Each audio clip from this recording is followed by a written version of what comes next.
आज हम बात करने वाले हैं कि किसानों को सही सीड सिलेक्शन करना कितना ज़्यादा ज़रूरी है। अगर हम सही सीड सिलेक्शन अगर नहीं कर पाते हैं तो हमारी जो 60 दिन की मेहनत है, 70 दिन की जो मेहनत है, ये पूरी बेकार चली जाती है। अभी अगर आप देखें तो ये जो वैरायटी है ये एक प्राइवेट रिसर्च की वैरायटी है, जिसे कि हमारे क्षेत्र में तलवार और डबल तलवार के नाम से जाना जाता था। लगातार 2 वर्षों तक इसने बहुत अच्छा उत्पादन दिया और उत्पादन देने के साथ साथ में किसानों के बीच में पॉपुलर भी हुई। किसान टू किसान इसने काफ़ी ज़्यादा ट्रैवल भी किया। अब हमारे यहाँ क्या है कि लास्ट ईयर इस वैरायटी में हल्का फुल्का कुछ परसेंट इसमें येलो विन मोजक वायरस आया था, क्योंकि लास्ट टाइम क्लाइमेट में उतना ज़्यादा चेंजेस नहीं हुआ था। लेकिन इस वर्ष अगर हम देखें तो अभी मूंग खुद कन्फ्यूजन में है कि बारिश चल रही है कि ठंड चल रही है कि गर्मी चल रही है। सुबह से धूप निकल रही है, दोपहर के बाद में 4 बजे के बाद में बारिश हो रही है, रात में टेम्परेचर बहुत ज़्यादा डाउन हो रहा है। तो अभी क्या है कि फसल खुद कन्फ्यूजन में है कि मौसम आखिरकार चल कौन सा रहा है। तो क्या है कि बदलते मौसम में जो वैरायटियाँ जिनको रिसर्च सेंटर में डेवलप नहीं किया जाता है या फिर जिन वैरायटियों के बारे में किसानों को पता नहीं रहता है, उस वैरायटी में इस प्रकार की जो समस्याएं ये बनी रहती है। अभी अगर आप देखें तो इस वैरायटी में जो फ्लावरिंग निकालने की कैपेसिटी थी ये बिल्कुल अनलिमिटेड थी। इस वैरायटी में आप देखोगे कि फ्लावरिंग की कैपेसिटी कितनी शानदार है। अभी आप यहाँ देखोगे तो ये देखिए, ये इसमें इस प्रकार से गुच्छों में फ्लावर निकलते थे। ये देखिए, ये कंडीशन है इस वैरायटी की। तो इसमें फ्लावर निकालने की कैपेसिटी बहुत कमाल की थी और फल भी इसमें बहुत अच्छा सेट होता था। और किसानों को लगातार इस वैरायटी ने 8 कुंटल 9 कुंटल 7 कुंटल पर एकड़ के हिसाब से उत्पादन भी दिया।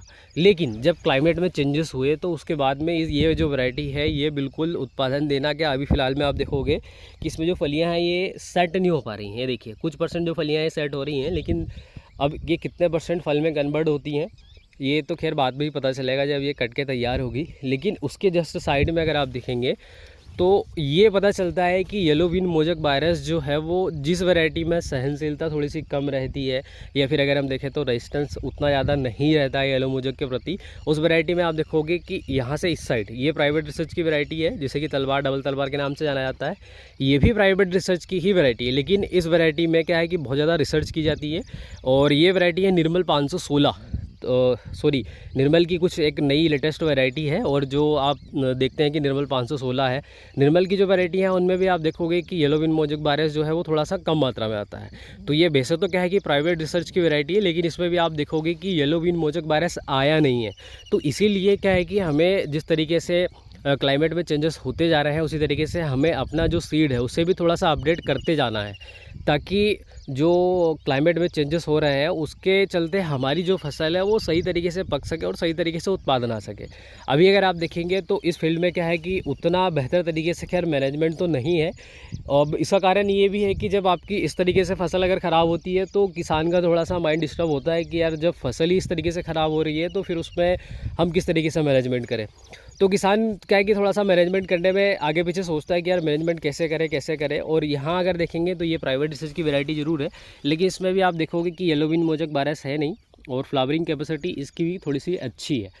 तो मेरा सिर्फ ओवरऑल ये कहने का मतलब है कि अगर हम बदलता जो क्लाइमेट है उसमें अगर नई वैरायटियों पर अगर शिफ्ट नहीं होंगे तो हमें इस तरीके से नुकसान उठाना पड़ सकता है।